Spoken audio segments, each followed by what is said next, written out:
The best way you can support me is with a simple subscribe. Subscribe to my channel for more content like this. It's that time of the year again. I got my top teams in the NBA Power Rankings for the 2017-2018 NBA season. Yes, I'm excited that basketball is back. I'm not gonna lie, football is underway. I'm loving my NFL football on Sundays. I'm loving my college football on Saturdays. But man, do I love me some hoops. So shout out to all the hoops fans out there. Let me give you my top 10 teams. Now, what I wanted to do was start with a couple honorable mentions and explain to you guys why they didn't make my cut for the top 10 teams in the NBA this season.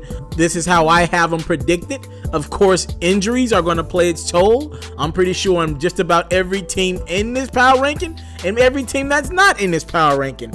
I want to start off with a couple honorable mentions though. All right, the Memphis Grizzlies are a team that they lost a guy. They lost to Zach Randolph, leader of that team, a Tony Allen, defensive presence, leader in the locker room.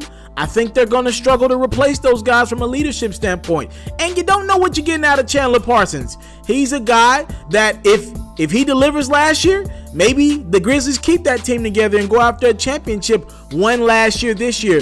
But because Chandler Parsons has not been able to stay healthy pretty much anywhere in his career, it's tough to build around him, but you paid him a lot of money and no team's going to be willing to trade for him. So with that being said, I can't put the Grizzlies in my top 10, but they did get a look from me. Another team in a similar situation like the Grizzlies, the Los Angeles Clippers. Again, another team that I gave a look. They lost a big piece in Chris Paul. Chris Paul's more valuable than Zach Randolph with the Grizzlies. Obviously, Chris Paul is the guy that gets Blake Griffin and DeAndre Jordan in sets. You replace Chris Paul with Patrick Beverley. I think he's a decent point guard in this league. I think he can get some looks, but I don't know how much can he affect the game from the standpoint of getting his teammates involved. I'm concerned about that. And just like Chandler Parsons, Blake Griffin is a guy that over the last few years has not shown the abilities of being able to sustain good health. Sorry, love him. Love Blake Griffin's game first couple years in, but I haven't seen a lot of improvement, and he's been injured when it mattered the most. Another team, they're not facing injuries, but I'm just not sold on them. This offseason, they did pretty much absolutely nothing but give Otto Porter Jr. max money. The Washington Wizards, I'm sorry, we might have seen the climax of the Wizards. With teams getting better in the Eastern Conference, and you know teams are getting better out West, the Wizards are just not a factor in free agency right now. They're not making moves. They're not getting meetings with top free agents. And this team, it might have reached its ceiling. So the Wizards are a team that I thought about them, but I just couldn't put it in my top 10. Now, let's get to the actual list that you guys also want to see. At number 10, I got the Portland Trailblazers. Why do you have the Portland Trailblazers at 10? It's simple. I like the heart of this team. I like the fight in this team. Heck, I thought they were one Carmelo Anthony signing away from actually being a legitimate threat in the Western Conference, right? Damian Lillard, I like his heart. I would like for him to cut back on the rapping in the offseason, but I like him. CJ McCollum, once he come back from his one-game suspension, the Portland Trailblazers will be good to go. But here's the biggest piece of Portland, which I think a lot of guys are forgetting. When the Portland Trailblazers lost to the Golden State Warriors in the first round last year of the NBA playoffs, they didn't have their X factor, Jusuf Nurkic. People forget how valuable this brother is and what he's brought to this Portland Trailblazers team upon acquiring him. 10 points, 7 rebounds a game at the center position, at 7 feet tall, 280 pounds. He's somebody at a young age of 23, by the way, who can get his looks off. He can fight. He can hustle. He provides a little grit and grind to this team. I'm telling you, and he can go out and get you a triple-double. I'm like him a lot. If he can come back healthy from this injury, Portland is a team that's going to mess around and try to grab a 6th seed out west, and I won't be surprised one bit. At number 9, I got the Miami Heat. The Miami Heat went on a 13-game winning streak last year. They got hot late. I don't think they put themselves in such a hole this season. I think they start out the gate a little bit better than last year. Like Josh Richardson, shout out to my Vol alum. He got paid this offseason. Hassan Whiteside gets another year at just kind of, making himself a big man to be reckoned with in the NBA. Dion Waiters is around. He got his bread. Justice Winslow, remind you, Josh Richardson got paid before Justice Winslow did. I know Justice Winslow's got to look at that as something to put a chip onto his shoulder, and he's going to probably look at this season as one that's going to make or break his career. All right? Again, Goran Dragic's of the world, they're going to be looking to bounce back and have really good seasons. A lot of guys making a lot of bread on this team, and I haven't seen a lot of production, but I do like the heart of this team. They missed the playoffs by one game. I like them, and the Miami Heat are also in the Eastern Conference, so a lot of nights when the Portlands of the world and the Minnesota Timberwolves of the world are playing tough Western Conference opponents, they're going to be playing cakewalks in the East, the New York Knicks, the Brooklyn Nets. I mean, there's so many cakewalks in the Eastern Conference. I think their record is going to be much better than Portland's, but salute to the Miami Heat. Toronto at number 8. This is probably a little lower than what they've been the last couple years. I don't see a lot of improvement in this team. They're not a threat to win a championship. They're not a threat to Boston or Cleveland. I love DeRozan. He's a regular season player. Kyle Lowry, another regular season guy.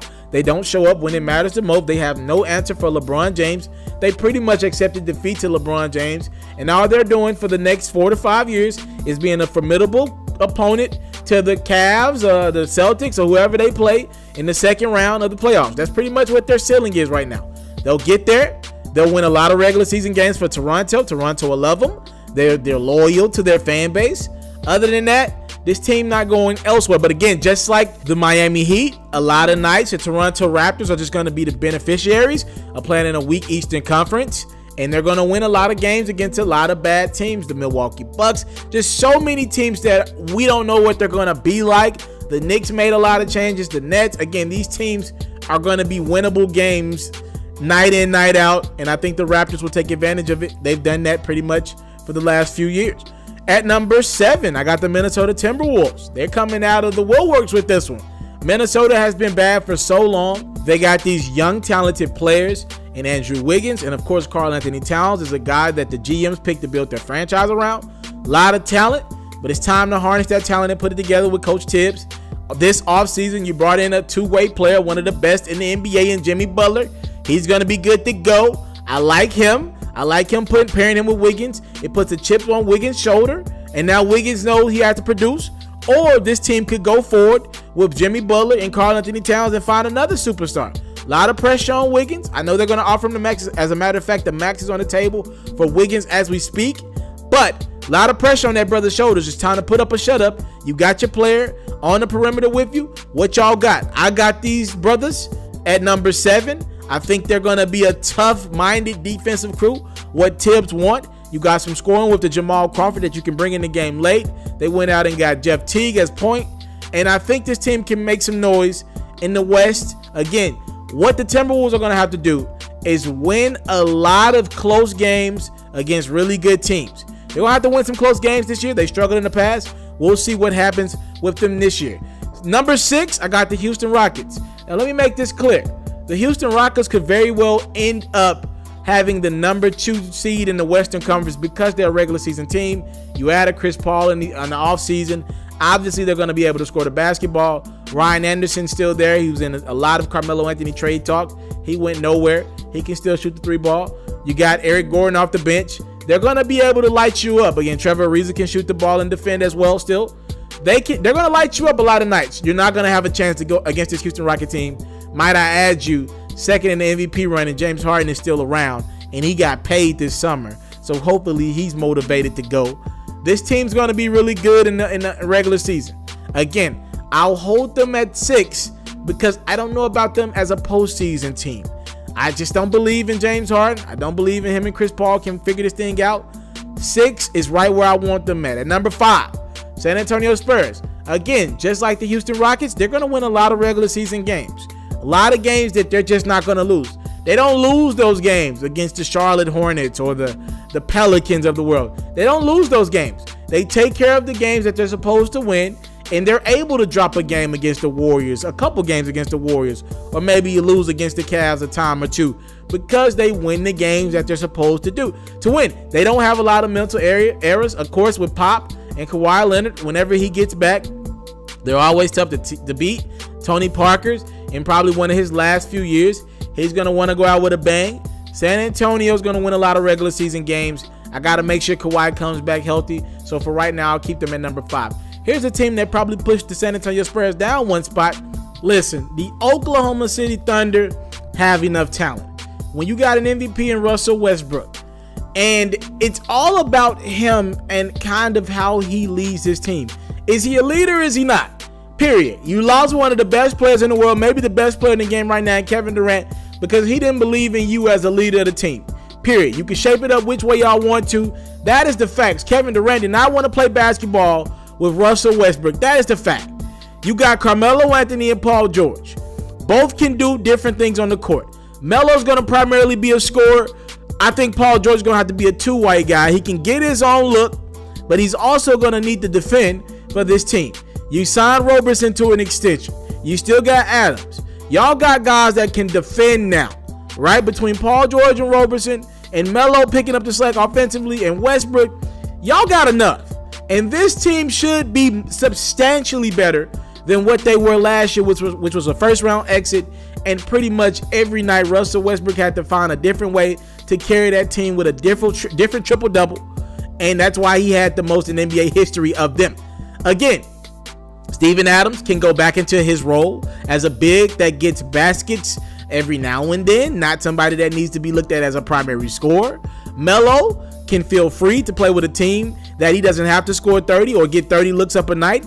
He can get maybe 15 to 18 looks up a night, maybe drill 8 to 9 of them bad boys a night. Feel good about his 20, 24 points a game. Paul George, who I believe should be the closer of this team, is going to be a guy that can defend. Again, just like Melo, he has help now, unlike what he had in Indiana in the last couple years. And Westbrook has help. Again, it's going to come down to Westbrook's ability to lead because Carmelo Anthony ain't going for that mess. Maybe Paul George would be silent and let Westbrook kind of have his way, but Melo ain't going for that mess. I'm interested to see what this team can put together. To me, it's no in between. They're either going to be really good or really bad, and this thing's going to blow up, and somebody's going to get traded by the deadline, probably Carmelo Anthony, even though he does own a no-trade clause. At number 3, I got the Boston Celtics, man. Kyrie Irving moved to this team. They're only bringing back 4 guys who was on this team last year. That's a lot of new pieces, but I like what the Celtics have. I would have put them over the Cavs, but something tells me Cleveland is still going to be an inch better than them, but it's close. Kyrie Irving at the point. You got so many options at the 2. You might go Marcus Smart. You might go Terry Rozier. I'm thinking maybe Marcus Smart. Then you got Gordon Hayward. You bring him on. That's a 25-5 guy night. Put him with a Morris twin. Then you got Al Horford in the middle. That bench looks good. Boston Celtics is going to take them time. And I didn't even mention a new piece that I really like in Jason Tatum. I don't know where you put him. Do he come off the bench to start the year? I think by the end of the season, this brother's a starter. He's a flat-out scorer. He's going to get his. He's going to get his looks. He's a guy that can just light it up from the field. He's a shoot-first guy. He's a Duke along with Kyrie Irving. It looks like these two are building chemistry in the off time. Listen, man, Boston's really good. And you got a really good coach in Brad Stevens. They're going to be ready to go. They're going to be right there at the end of this thing in the conference finals against this team at number 2, Cleveland Cavaliers. Listen, man, I'm just on the sheer will of LeBron James, I'm going to put them an inch ahead of the Boston Celtics. I want to pick Boston, but not yet. Next year I will.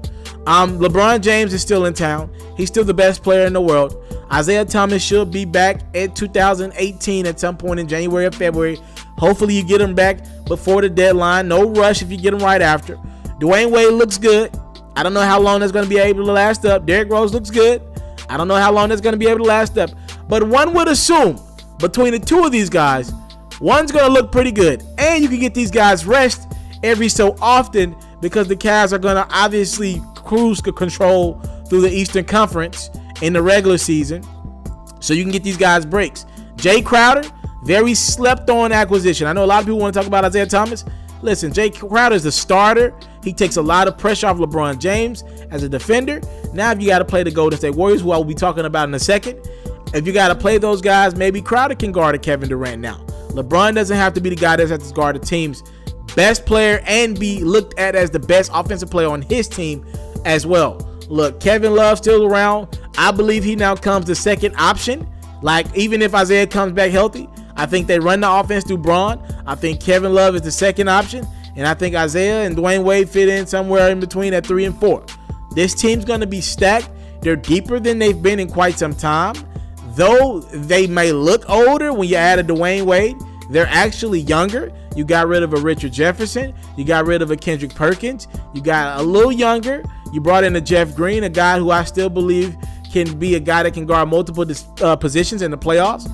Listen, I like what Cleveland did. They added depth, and that was one of the things that hurt them in the postseason. When LeBron came off the court, whether it was for 40 seconds or a minute or two, they struggled. And now you got guys that can stay on the court and give LeBron a break or two because Kyrie couldn't get it done. And at number one, not even close, the Golden State Warriors are the best team of my power rankings. Look, man, the Golden State Warriors are really good. We know that. There's no secret there. They got better this offseason, ladies and gentlemen. I think the biggest thing for Golden State was keeping Iguodala and Sean Livingston in town. I believe Sean Livingston could have possibly got a starting spot on some team in the NBA, but he didn't want that. He wants to be a role guy, and Iguodala had offers everywhere. San Antonio thought they had a good chance to sign him. Houston was in the running. But when it all come down to it, Iguodala took a little less money to be back home with his Golden State team where he's very comfortable coming off the bench. 6'7" guy off the bench, plays a lot of minutes in the NBA Finals, former Finals MVP with that Warriors team. They added Nick Young. Listen, man, they brought back JaVale McGee. You convinced David West to play one more year. This team is locked and loaded. They're the best team by far. I got it as the Golden State Warriors as number one, and then we got a second tier of Cleveland, Boston, and maybe the Thunder. But that first tier is not close, man. It's not close. The Golden State Warriors are the best team in the league. You still got Kevin Durant. He's healthy. Steph's healthy. Clay's healthy. Everybody's healthy. Draymond's healthy. They look great. It seems like health has been on their side. I guess you could assume that health is not going to keep playing on their side, but I don't know. These guys look pretty darn good. They're skinny guys. They look like they get good workouts in for cardio. Steve Kerr, hopefully he's in great health. Honestly, his health is more of a concern as head coach than any other players. He deals with migraine headaches a lot of the time. The players are good to go, and they're the best team by far. That is my 10 through 1 power rankings as we kick off the NBA season. I'm so excited for basketball. I would love your opinions on my 10 through 1. Give me your 10 through 1. Who's your best team in the NBA as we enter the NBA season? I'm so excited and geek. Let's go. What's going on is yours truly, Mr. TALIAFERRO. And if you enjoyed this latest video, whether it's sports, hip-hop, or other culture-related activities, please subscribe to my channel right now. And if you want more from TALIAFERRO, you can always subscribe to the React channel for more of your latest reactions and music and sports highlights.